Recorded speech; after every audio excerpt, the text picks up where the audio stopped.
What happens when one player walks into the league and instantly becomes both its biggest attraction and its most controversial figure? Catlin Clark hasn't just joined the WNBA, she's detonated it. In a matter of months, she's shattered records, sold out arenas, and ignited debates that go far beyond the basketball court.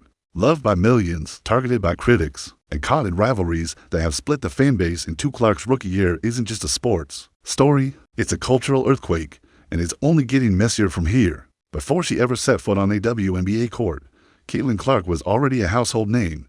At Iowa, she wasn't just scoring points, she was rewriting history. By the time her college career ended, she had smashed NCAA records for total points, triple-doubles, and three-pointers, all while leading her team to back-to-back national championship games. Every arena she stepped into turned into a sellout.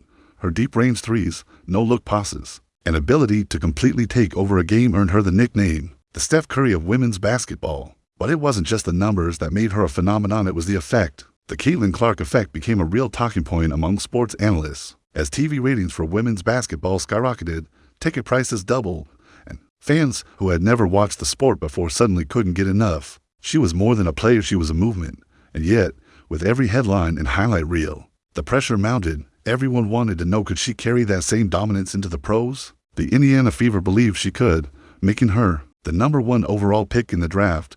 But as soon as she put on that Fever jersey, it became clear the transition wouldn't be smooth sailing. Catlin Clark's rookie season with the Indiana Fever was unlike anything the league had ever seen.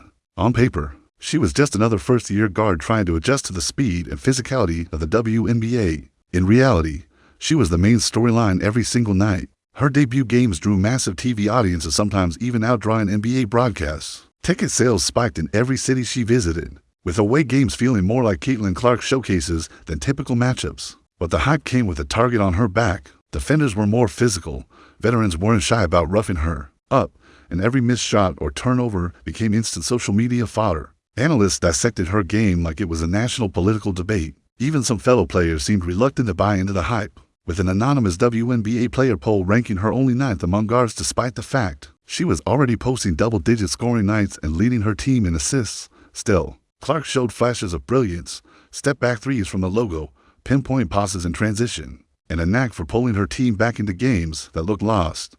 Yet behind the highlight reels, there was a sense that something was brewing: resentment from peers, constant media magnification, and an unspoken tension that was about to boil over. And it did, in the form of one rivalry that would dominate headlines and stir up one of the most heated debates in women's sports. If there's one storyline that's defined Catlin Clark's pro career so far, it's her rivalry with Angel Reese. The tension started back in college during the 2023 NCAA championship game, when Reese's now famous "You Can't See Me" gesture toward Clark went viral. For some, it was playful competition. For others, it was the spark that lit a firestorm. Social media turned it into a cultural battle complete with racial undertones about who gets celebrated, who gets criticized, and why. Fast forward to the WNBA, and the rivalry only intensified whenever the Fever and Reese's Chicago Sky faced off. The games became must-watch television, not just for the basketball, but for the drama. Every hard foul, every stare down, every post-game quote was picked apart and amplified. The league suddenly found itself with a ratings goldmine, but also a delicate situation. The conversations weren't just about talent anymore. They were about race, media bias, and the way female athletes are perceived. Clark and Reese never outright declared war on each other, but their every interaction was magnified. Even subtle moments, a shoulder bump, a sit-along glance, were treated like major news events. And while both women gained fans from the rivalry, they also attracted critics. For Clark, the spotlight meant constant scrutiny, with every move on the court viewed through the lens of this ongoing feud. But the drama wasn't limited to the players themselves. Soon, the fans would take center stage in a controversy that made national headlines. Just when it seemed like the Clark-Reese rivalry couldn't get any more explosive, the spotlight shifted from the court to the stands. It happened early in Catlin's rookie season, during a Fever versus Sky showdown. Rumors began swirling that some fans in the arena had hurled racially charged insults at Angel Reese.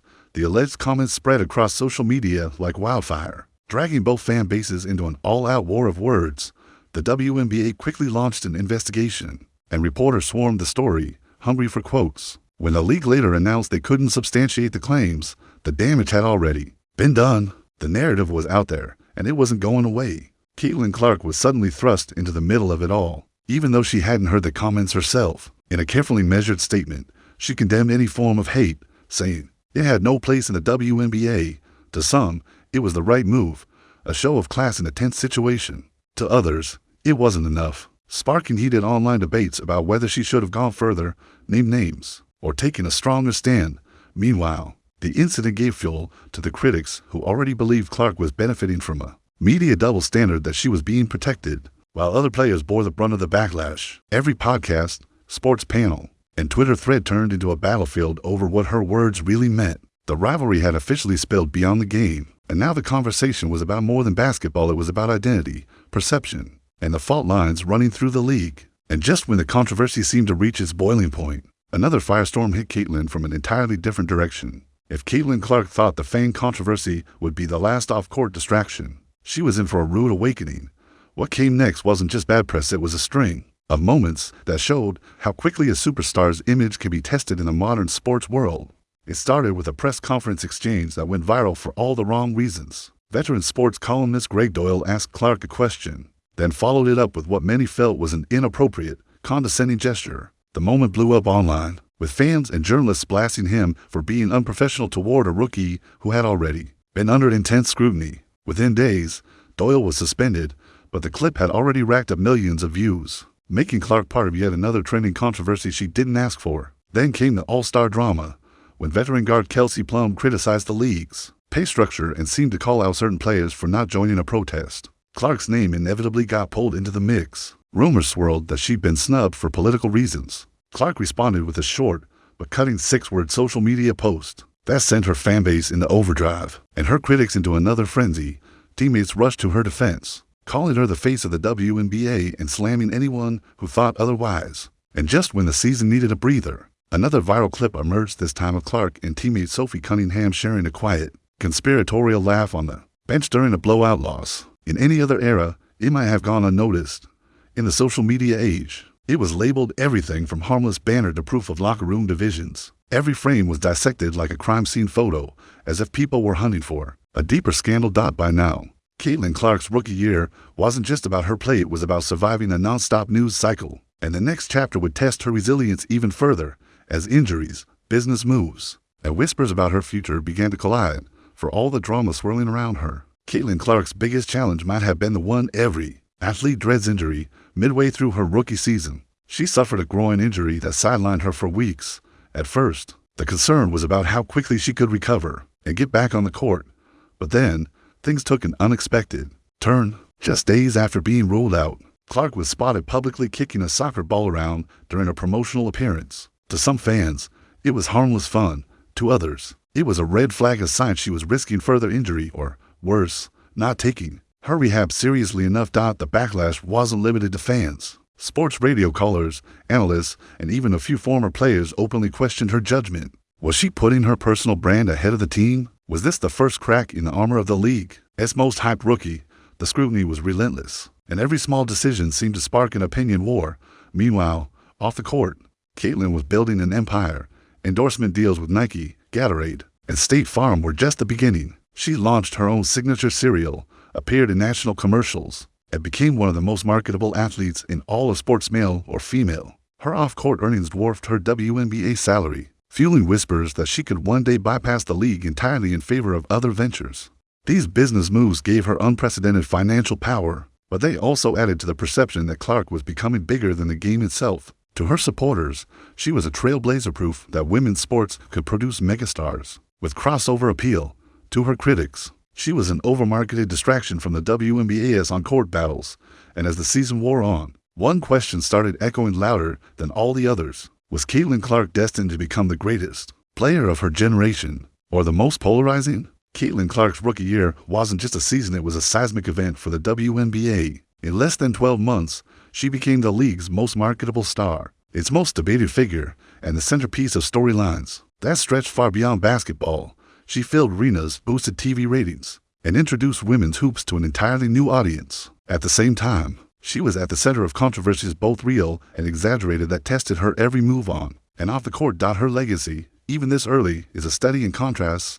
On one hand, she represents progress, a player whose skill and charisma can command mainstream attention and reshape the economics of the sport. On the other, she's a lightning rod for debates about race, media bias, and the way women athletes are treated compared to their male counterparts. For every highlight clip that goes viral, there's a social media thread tearing her down or defending her with equal passion. The truth is, Catlin Clark may never have a season without noise. Her presence guarantees headlines, her rivalries guarantee tension, and her brand guarantees she'll be watched closer than almost anyone else in sports. Whether she becomes the undisputed face of the WNBA or a figure whose fame overshadows her play will depend on how she navigates the next few years. But one thing is certain, love her or hate her, you can't ignore her, and in the world of professional sports, that's the ultimate power move. If you think Catlin Clark's rookie year was wild, just wait, because the next chapter is going to be even bigger and probably even messier. I want to know what you think. Is she the future face of the WNBA or the league's most polarizing player?